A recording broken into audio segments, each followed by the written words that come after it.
It's so amazing to be loved. I'd follow you to the moon and the sky above.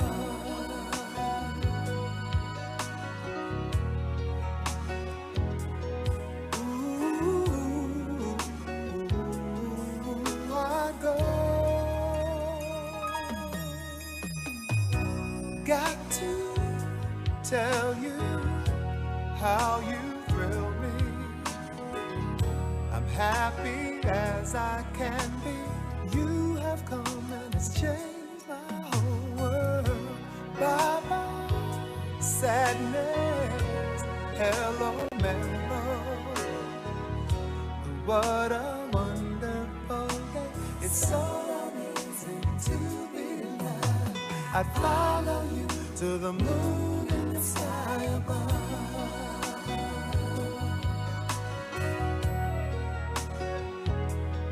Ooh, I'd go. And it's so amazing, amazing. I could stay forever, forever. Here in love and leave you never. Cause we've got amazing love. Truly it's amazing, amazing. Love brought us together, together. I would leave you never and never. Yes, we've got amazing love. Ooh, so amazing. And I've been waiting for a love like you. It's so amazing to be loved. I follow you to the moon and the sky above. Oh, and it's so amazing to be loved. I follow you to the moon and the sky above. And you and I, it's so amazing to be loved. I'd follow you to the moon and the sky above. It's so amazing to be loved. I'd follow you to the moon and the sky above.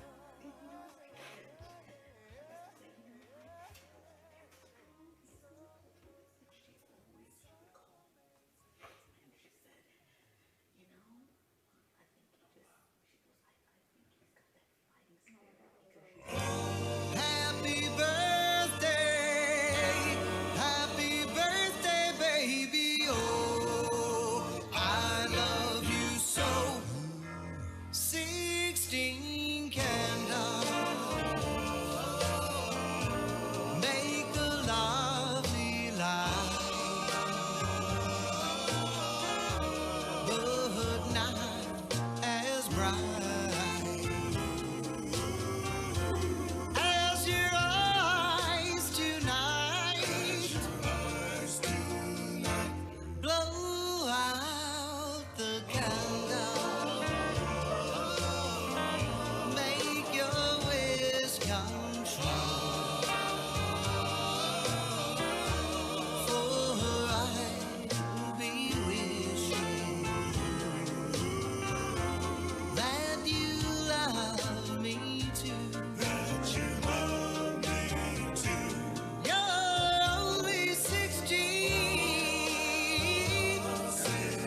Chances are, 'cause I wear a silly grin the moment you come into view.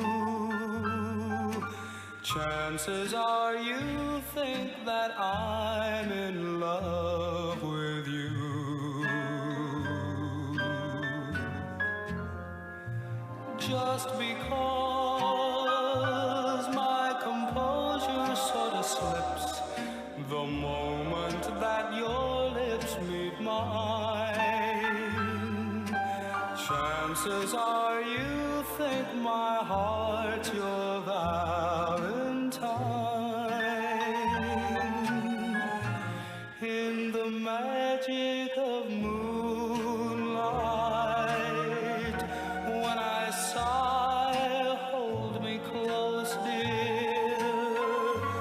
Chances are you believe the stars that fill the skies are in my eyes.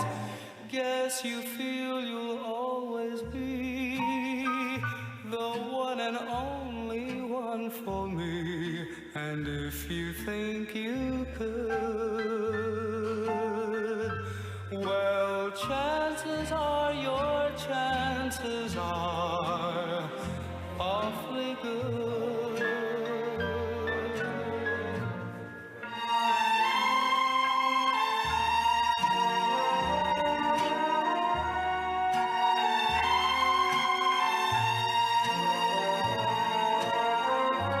Chances are you believe the stars that fill the skies are in my eyes. Guess you feel you'll always be the one and only one for me. And if you think you could, well, chances are your chances are awfully good. The chances are your chances are awfully good.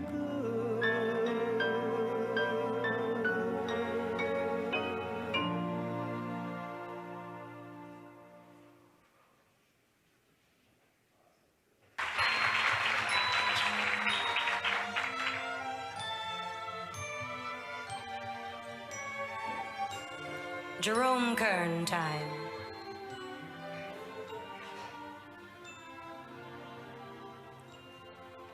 Many men with lofty aims strive for lofty goals. Others play at smaller games, being simpler souls. I am of the latter brand. All I want to do is to find a spot of land and live there with you. Someday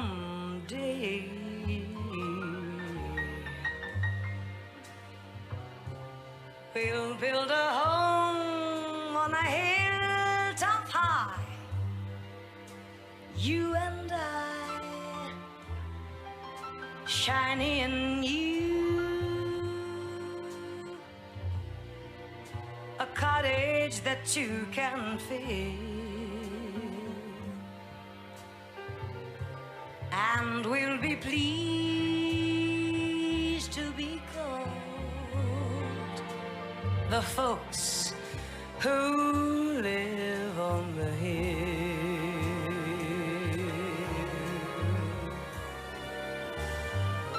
Someday we may be adding a thing or two to. We will make changes as any family will.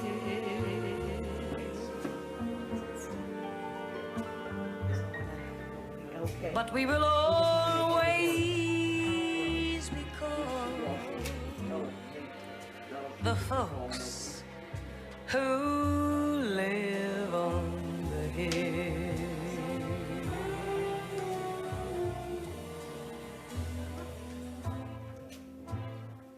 Our veranda will command a view of the meadows green, the kind of view that seems to want to be seen.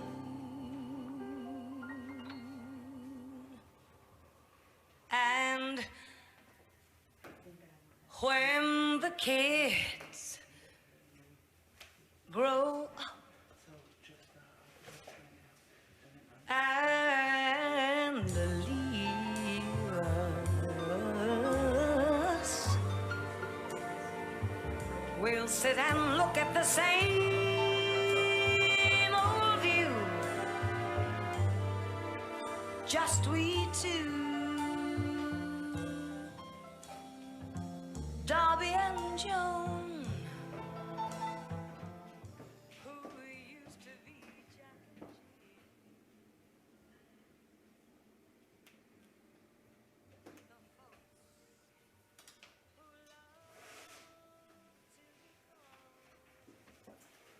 Jill. Okay, since we don't have a priest today, I'm just going to start off with a prayer. I'm going to look here and see which one. Don't know if I can get through that one. Let's see. Let's do an Our Father. Our Father who art in heaven, hallowed be thy name. Thy kingdom come, thy will be done, on earth as it is in heaven. Give us today our daily bread, and forgive us our trespasses, as we forgive those who trespass against us. And lead us not into temptation, but deliver us from evil. Amen. And I'll do a Hail Mary. Hail Mary, full of grace, the Lord is with you. Blessed are you among women, and blessed is the fruit of your womb, Jesus. Holy Mary, Mother of God, pray for our sinners, now and at the hour of our death. Amen. Okay.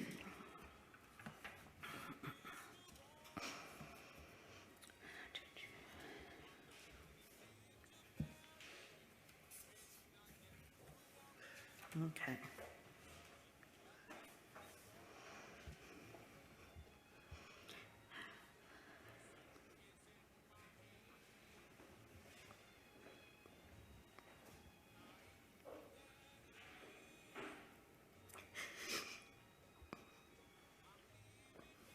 Okay. I was going to read this one. All right, let's see if we can do this. One night, a man had a dream. He dreamed he was walking along the beach with the Lord. Across the sky flashed scenes from his life. For each scene, he noticed two sets of footprints in the sand. One belonged to him and the other to the Lord. When the last scene of his life flashed before him, he looked back at the footprints in the sand. He noticed that many times along the path of his life, there was only one set of footprints. He also noticed that it happened at the very lowest and saddest times in his life. This really bothered him, and he questioned the Lord about it. Lord, you said that once I decided to follow you, you'd walk with me all the way. But I have noticed that during the most troublesome times in my life, there is only one set of footprints. I don't understand why, when I needed you the most, you would leave me. The Lord replied, my precious, precious child, I love you, and I would never leave you.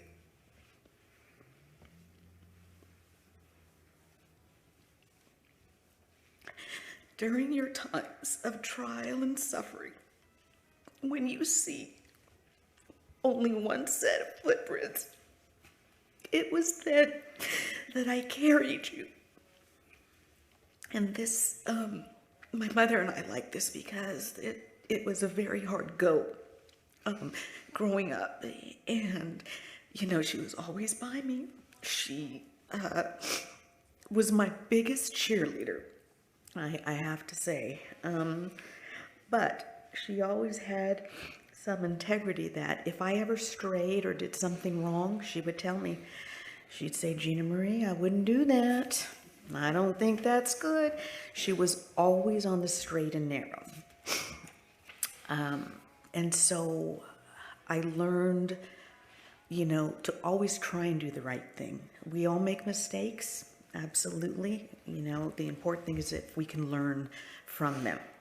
So, sometimes I would say, Mom, Terry, no, we can do this. And she goes, no, it's not good. You'll get caught even. And she was right. It came back quickly. Let's see.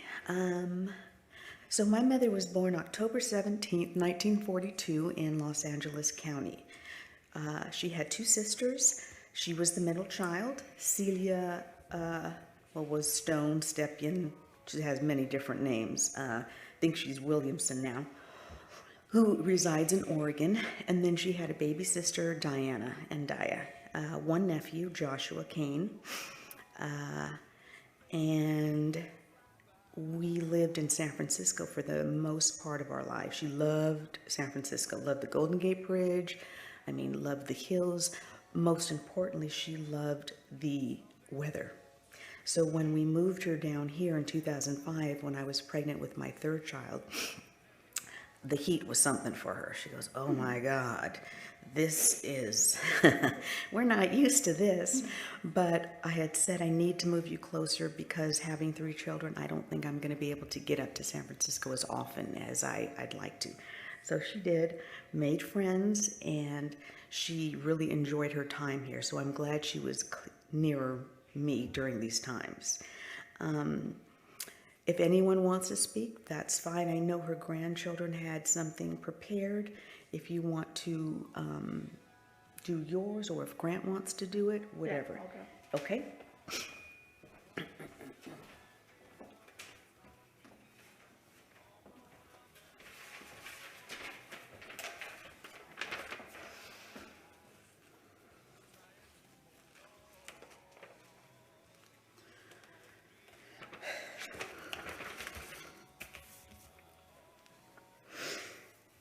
We are gathered here today to say goodbye to Mom Terry.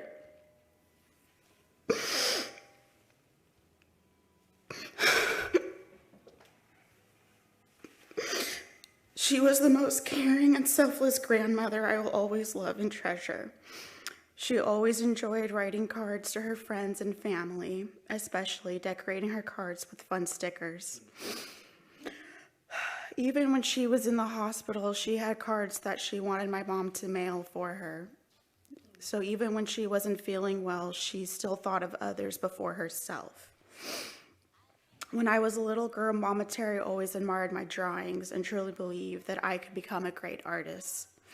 So she wasn't surprised when I told her I was majoring in studio art. Mama Terry was always a supportive grandmother to me, Ariel, and Grant, and truly loved her grandchildren. Her pride and joy was her daughter, my mother, Gina Marie. From the love me and my siblings received from my mom, I know she was a great mother to my mom, and she did everything she could for my mom to have a happy childhood. And I thank her for doing what she could for my mom, because it made my mom became a great mother, and maybe one day I'll become a great mother like my mom and Mama Terry.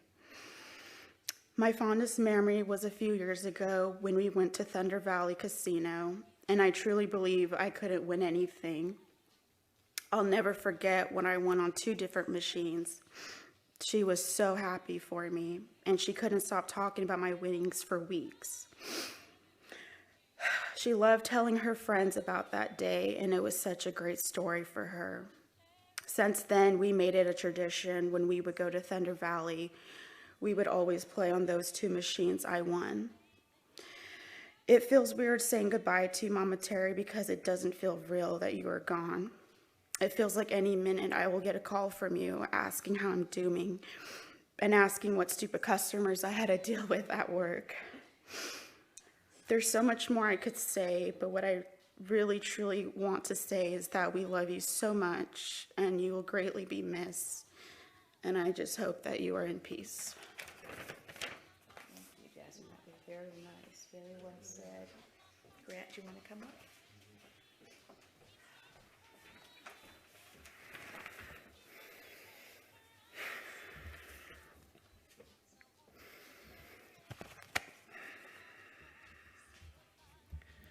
Mama Terry was the greatest grandmother I could ever have.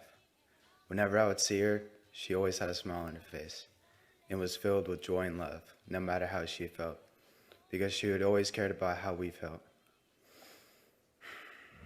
And every time I could see her, she couldn't believe how much I've grown since I've gotten older. But not only that, she was very thoughtful. She would always ask if not only I, but my family was doing all right. And whether it was just the holidays or whenever, Mama Terry would send me, Ariel, and Jasmine cards decorated and her beautiful stickers.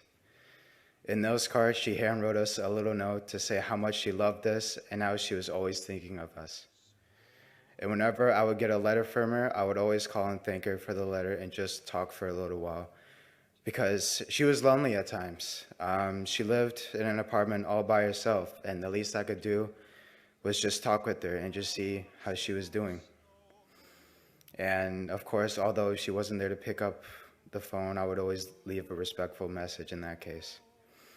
And she always appreciated that, and she thought it was just the sweetest thing. And probably one of my greatest memories I've had with Mama Terry was that when I was a lot younger, she and I would go to Dave & Buster's and we would play a whole lot of arcade games and rack up as many tickets as we could. And she always loved to play skee ball. That was her favorite game. That was the best one she was good at playing.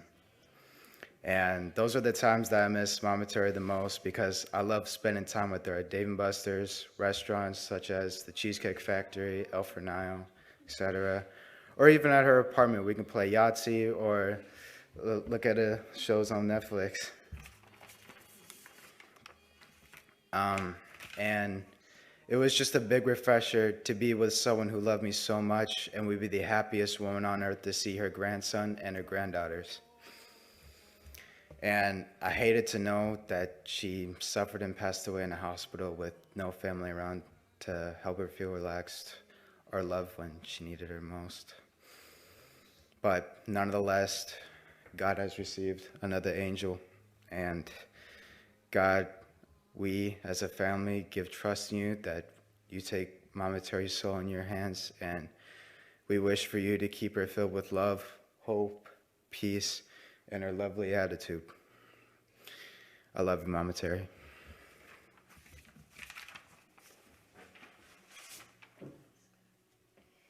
Well, I have to say that Jesuit education's coming in very good. When Grant got accepted to Jesuit, he had some challenges. He had to repeat kindergarten, and my mother used to say, that's okay, he needs time. And we put him in tutoring. He progressed and progressed, and your grandmother knew you could do it. She goes, all my grandchildren are smart.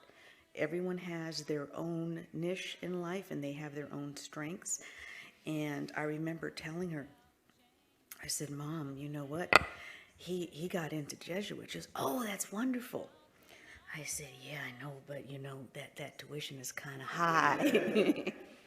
I said, I already work 2 jobs as it is. But then I would check in with my son, Grant. I said, you know, Grant, I want you to do what you want, just like Ariel, just like Jasmine. You have to want this. I don't want you to feel you need to do this for your father or me, because you have to be happy in your life. That's the main thing. So I was checking on him because I said, well, if he doesn't like it and he's not doing good, I can put him right over here at Folsom High. And I remember saying, so Grant, how's it going in school? You know, I mean, it's a college prep school, it's hard. And he goes, no, I like it. And he did wonderful. And I remember telling my mother with his first report card, like 4 A's and 3 B's. And I go, he is just excelling and just really a nice surprise. So I wanted her to hang on a little bit longer so that she could see him, graduate. But at least she knew he got accepted, and that was the first step. So she was just very proud of everybody. She said, you have beautiful children, and sometimes we have to sit back and look like they're healthy. I didn't have anything go wrong with my pregnancies. You have to look at that. Would I have liked more from my mother? Of course.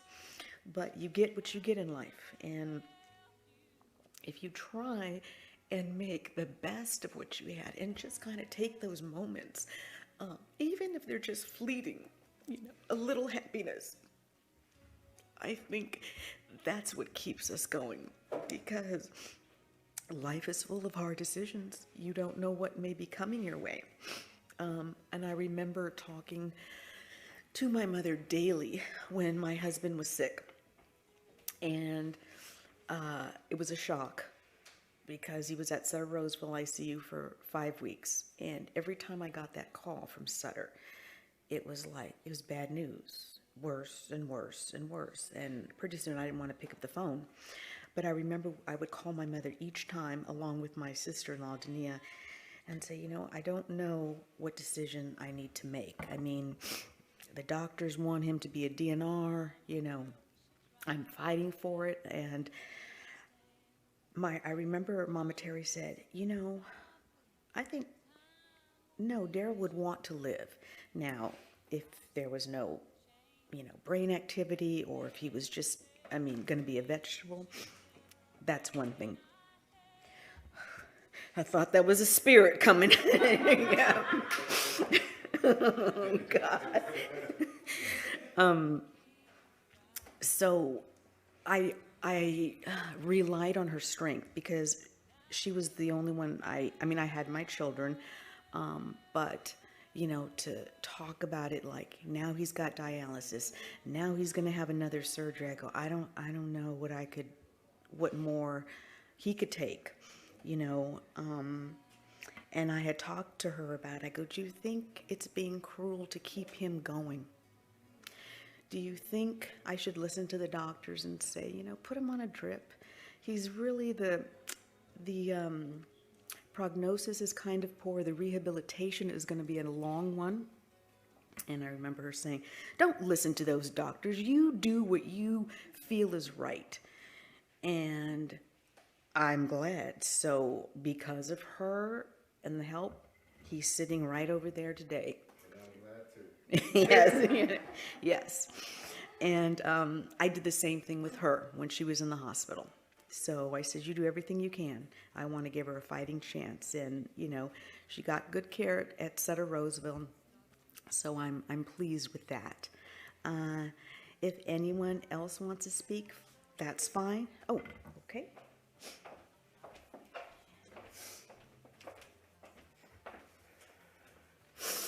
I have to do this on my phone because I did it last minute.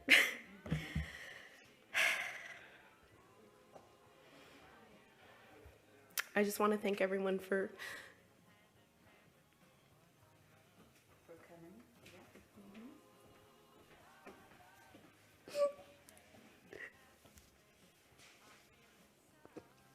It's okay, take it.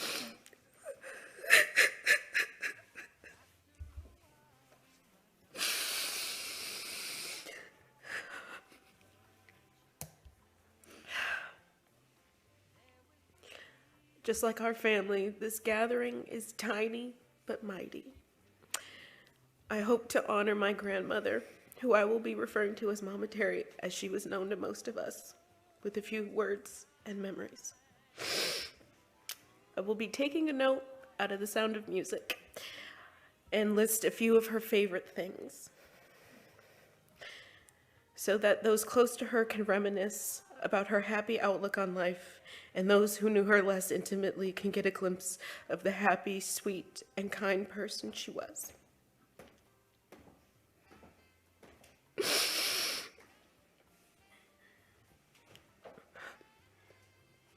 These favorite things I know as well as my own, because I grew up with them. She loved Elvis, Lucille Ball, Motown, and my sister and I have watched her whole collection of I Love Lucy. We can quote our favorite episodes. We love the kleptomaniac episode. That's our favorite. And we would reenact them for Mama Terry right after the credits rolled. Usually it ended with one of Ricky's, club scenes, and we would always sing Babaloo to each other. We watched the Elvis movies and Shirley Temple so often, and so much so that I was convinced I was the next Shirley Temple. And she was so encouraging that she agreed with me. We watched the Temptations biopic all 4 hours every single time it came on TV when we were spending time with her. One of her favorite words to describe anything was light. Her favorite dessert's light. It's so light. I love it, even if it wasn't. It was light. And these were things that we used to make fun of her for saying, but she had a good enough sense of humor that she went along with it. She never said that her grandchildren were smart. We were bright. We were bright grandchildren. She liked to use special words to describe us, and me being me, I needed to feel special all the time, and she did it very well. She made me feel like I was the favorite, even though I wasn't. She didn't have favorites, but she would call me her favorite middle grandchild. Every time I called her, I would say, she'd pick up the phone, she'd go, hello, and I go, hi, Mama Terry, it's Ariel, and she goes, the one and only Ariel Marie, my favorite middle grandchild. I go, the one and the same, every single time. And she treated us all like we were special. And I know she truly believed that. But our absolute favorite movie to watch together was Some Like It Hot. We all know, even my dad got sucked into it. He knows. I got all my friends to watch it. Even in high school, I got 2 of my good friends to watch it, and they even nicknamed me Sugar for a while. And it was a story I was so excited to tell my grandmother as a 16-year-old. I go, guess what? I'm a junior in high school, and this is my nickname at school, only for 2 people. But it was, she just loved it. She loved being able to share anything with people, even if she didn't know them. So when we always kept all the cards that she gave us. If you were in her life, you were blessed to get one in your life that had all the stickers. She sometimes would rewrite the cards with the stickers and cross stuff out. So she wanted it to say and then there would be another card inside the card and then a note inside of that. And so you got like this package that came in this very thin envelope that was telling a whole story. Sometimes it was just to tell you that her favorite song came on the radio. Guess what? This happened. It was like, I wish I could live a simple life like that, where a song coming on would just uplift me to want to talk to people. But even though she had a difficult life, especially in the beginning, she had such a sweet temperament and was able to be kind and loving, even though, as one of our favorite quotes goes, she was given the fuzzy end of the lollipop. She always managed to be glamorous, so glamorous. We were cleaning out her apartment and her dresser was still full of perfume, lotions, nail polish. She always had lipstick on and her hair done, even if she was babysitting us at 5 and 8. We didn't care, but she was like, oh no, what if someone comes to the door? I have to, always had her hair done. And she loved her perfume. You could smell her a mile away, and 2 hours after she left, she layered it on. Mom would get annoyed. She's like, why you put so much on? She go, I like it. And so when Mom and I were taking turns fixing her makeup yesterday for today, Mom only put a little dab on. I go, "What are you doing?" I said, "Give me that bottle." And I got the handkerchief and I put it, and I was talking to her too, because I don't know why, but I said, "No, we're gonna put a lot on you. Don't worry, we can't send you off without smelling you. We gotta do this." And I dumped it all over her and I said, "You're gonna smell good." And it was just one of her favorite things, was just being able to be comfortable and look like this 1950s like housewife. And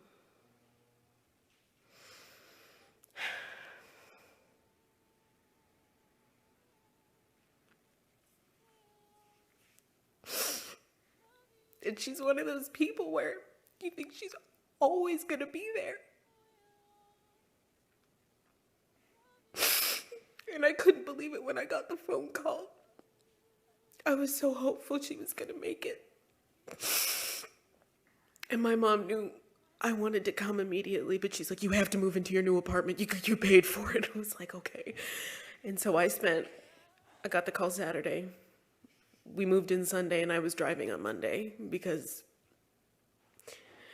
I just had to be there. I had to.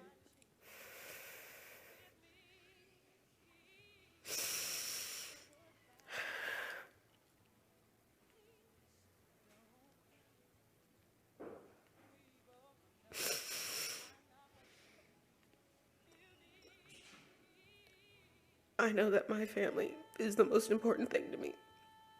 And this is the first real loss I've had.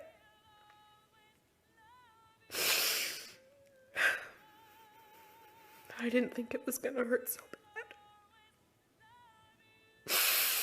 But I just know that means that we loved her a lot. And she meant the world to us. And I've ran out of tissue, so I'm gonna sit down.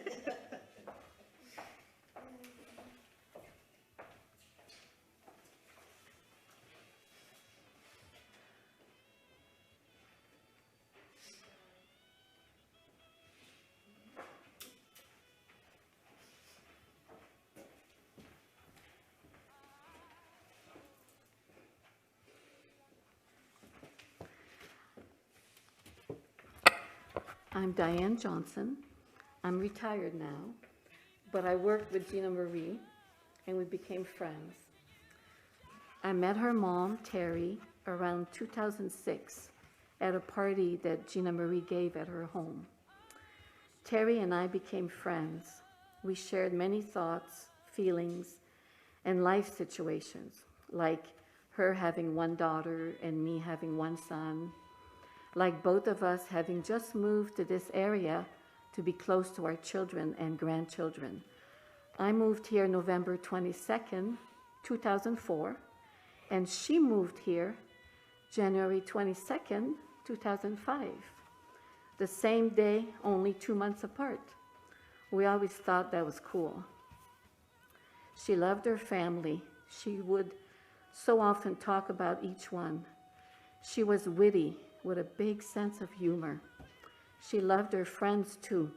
One thing I'll always remember is receiving from Terry cards and postcards full of cute and cheerful stickers all over, even on the envelopes.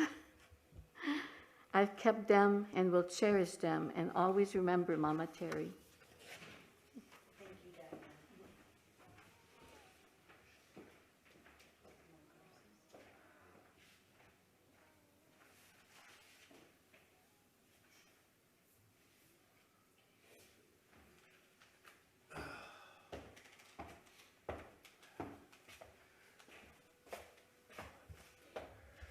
So,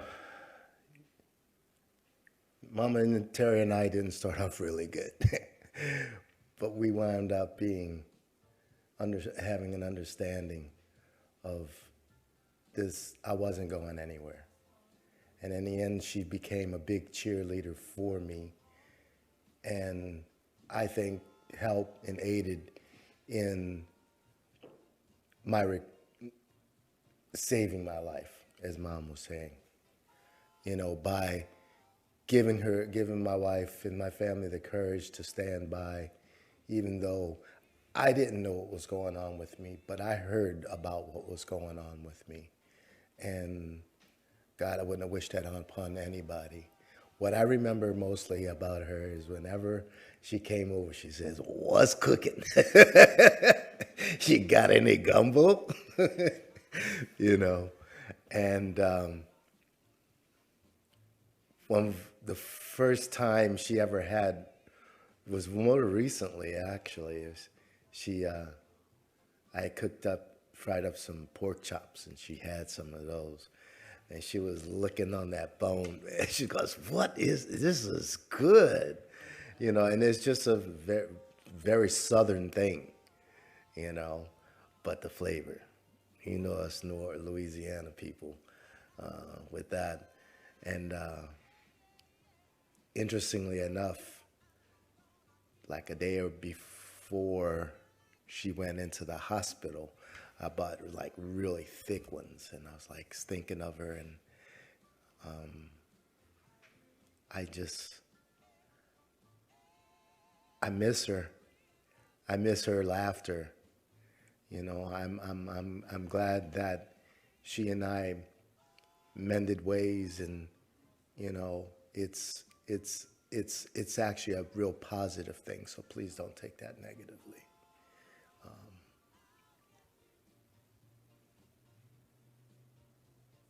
I'm just happy, G, that you didn't have to go through to us.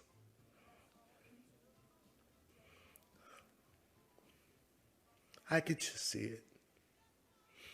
And you're a very strong woman. And I'm very proud to be your husband. Anyway, that's the short and long of it.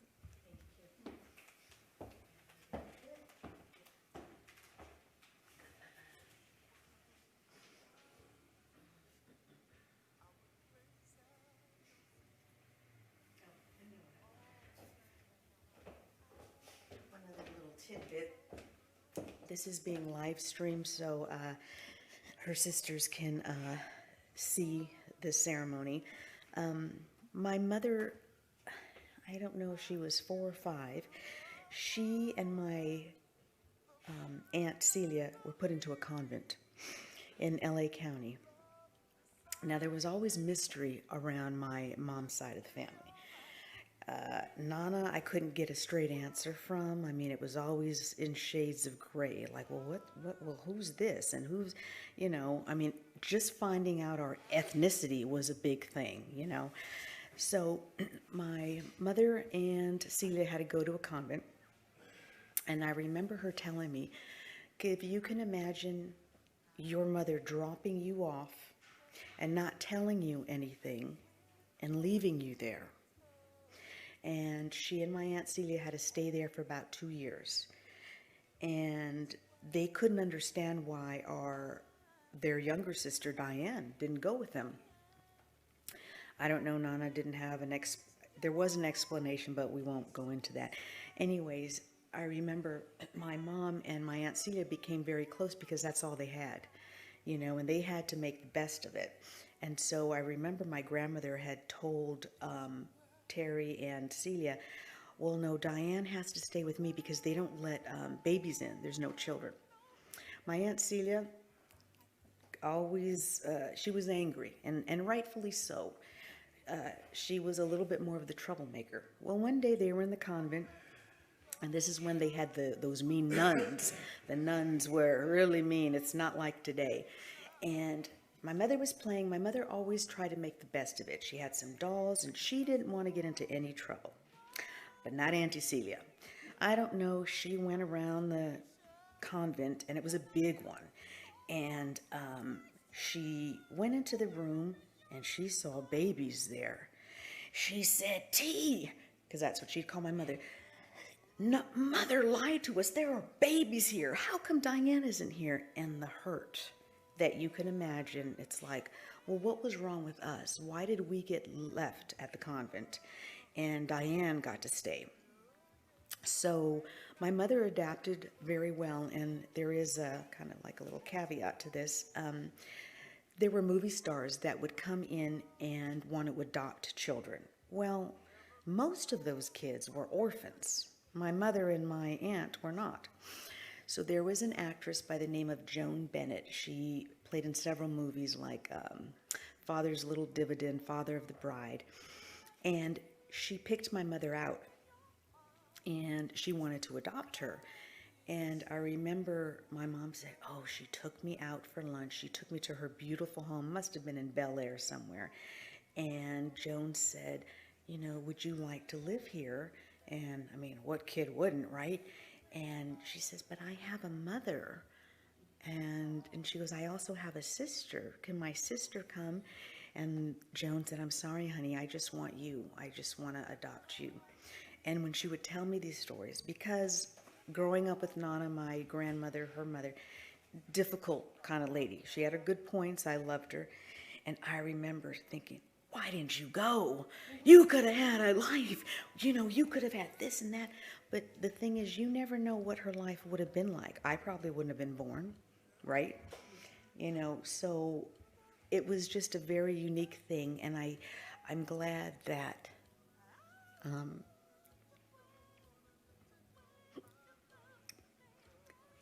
somebody else looked at this little girl and said,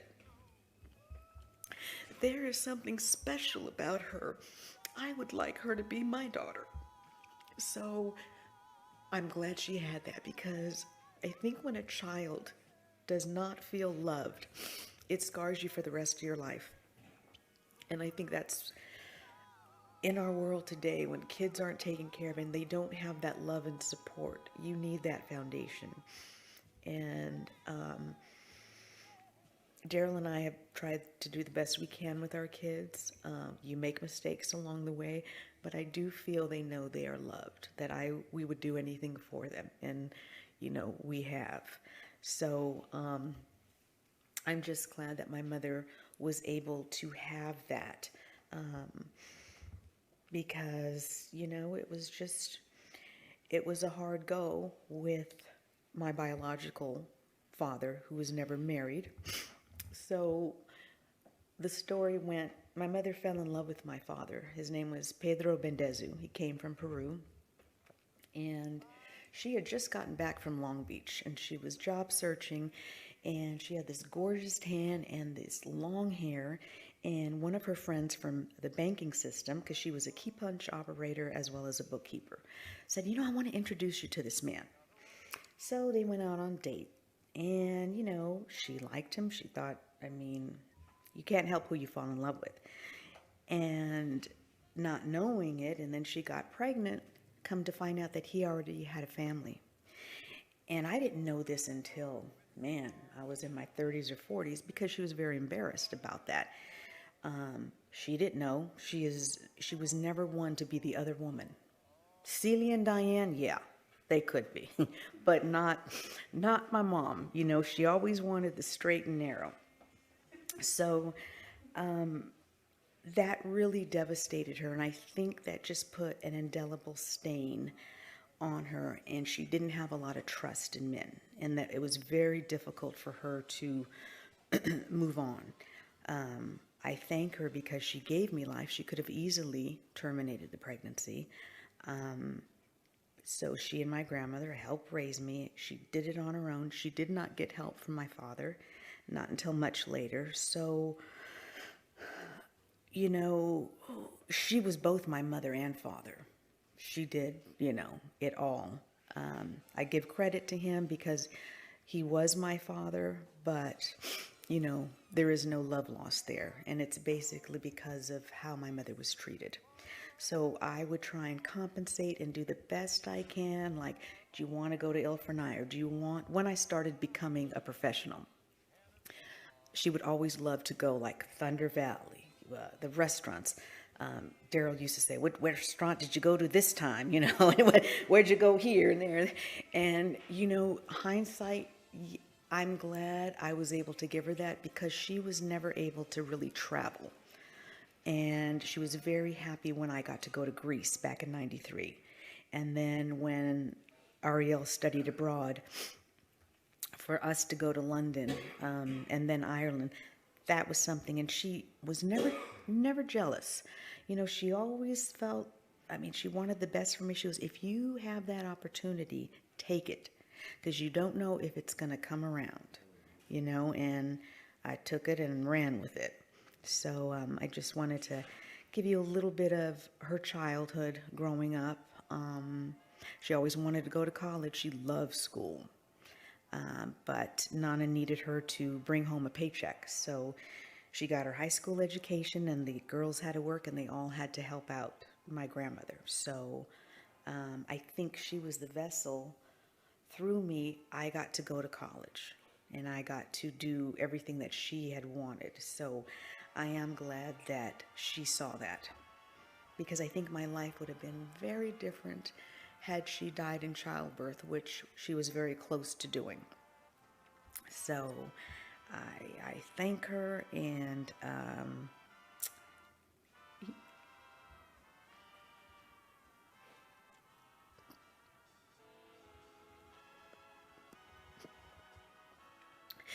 there's nothing like when you lose your mother. Everybody can say whatever, it's different. Whether you had a good relationship or a bad one. I know that there will never be a person on this earth who will love me like she did. A mother's love, you can't compare it when you carry that child, or even if you don't, if you adopt. It's something that only women experience. Not that fathers can be great. When you carry that child for 9 months, there's just a bond there that is it's hard to break, you know. So I thank her from the bottom of my heart, everything that she was able to give to me. And I also want to take this time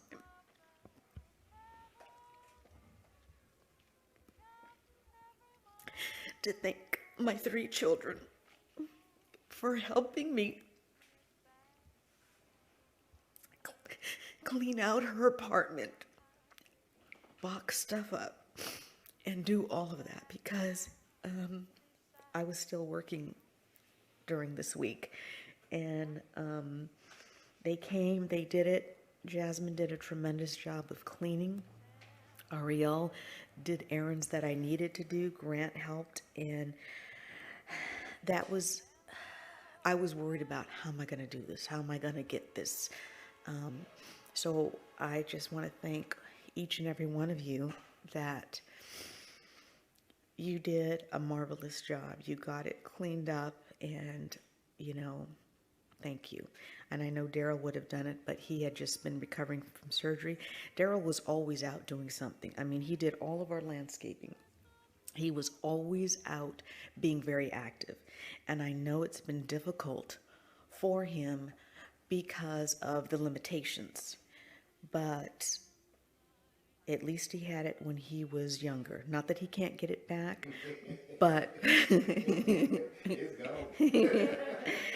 but you know, my mother always said, God, Daryl does so well with is there anything he can't do? Everybody loved his cooking. And I think he enjoyed cooking, so that's what makes the meals good, when you put your heart and soul in it. With the landscaping, picking out properties, knowing, you know, where to look and what to look for. I'm kind of 30 years behind it, because he tried to get me on board. He goes, gee, look at this. Like when we first came out to the area, I don't want that. That's an old looking house. I want something new. I need this. You know, because coming from very humble beginnings, never had a home, never owned a home. I just wanted, my dream was always to have a 2-story, like the Brady Bunch. I remember watching that. I go, God, that is so nice. And to have a car was a luxury, because we had to bus it everywhere we went. I mean, there was no money. You know how a lot of people get hand-me-downs? There was nothing to hand me down, you know? But in the city, you know, the transportation was better, so we'd take a cab, we'd take the trolley or the Muni, and we got where we had to go. And I really thank her for doing all of that. So I know she was happy when we moved up here to the Sacramento area and we got a house. You know, she said, "You guys did it," and I do have to thank my husband because I do like to shop. He's the better saver. You know, I work hard. The work ethic was instilled in me. For me, you work until you're dead. You gotta keep going. That's just you can't give up. So as long as I have my health, you know, I'm gonna keep going. But had I not had a spouse like Daryl to say, you know, gee, you need to look at this area. This is up and coming. I didn't know what Granite Bay was. You know, I'm from San Francisco. I don't know, you know. Folsom, going over to, I mean, there were so many places he took me to. Now, I do regret that one, yes.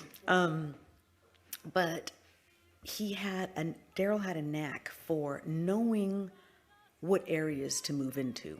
You know, whereas I wouldn't, you know, I wouldn't look at a lot of the particulars, and he had an eye for that. That's why he liked to go into real estate. You know, he loved looking at houses. I remember before Grant was born, Ariel and Jasmine would be in the back, and it would be a weekend. Okay, we're gonna go look. Oh my God, not again! And he would take us from all over, and we did enjoy looking in people's houses. Oh, look what they have. Look how this is decorated, you know, and he had an eye for that. He did all our painting. He did everything, you know, and I want to thank you for that, because that was an undertaking, because when he was hospitalized and I had to do a lot of the work, I didn't know how. I says, uh-oh, I'm in trouble. I don't know how to cut these palm trees down. I don't know how to, you know, and it is true. You get a real appreciation for when that person's not there and everything was done, because I was just used to, oh yeah, that's done. He said, gee, didn't you see I moved this tree? It's over here. No, I didn't. I didn't really notice that. So when he was sick, it made me have time to just stop and think, plant something, even though it died. But I was trying. I said, oh, how did he used to do this? You know, did he put that snail be gone or whatever? Because it's like the next day my plants were eaten up. And I'm like, I said, I'll just wait for him to come back home and do that and fix everything. Yes. But, you know, Mama Terry did say she loved coming over when she was feeling good for the holidays. Whether it was Easter, Thanksgiving, she would always say, what's Daryl gonna cook? I go, I don't know, because there was an array of what he would prepare. And I really appreciate that. I don't know what he's gonna cook today, you know, but everybody's welcome to come back to our house. I mean, even if it's just for a little, you know, tidbit to eat. And we're going to continue with the music because my mother loved her music. And so if we can put that music back on, I would greatly appreciate it. And then we're still going to look at the slideshow. We'll be going to the graveside, I think, about 12:30. Okay?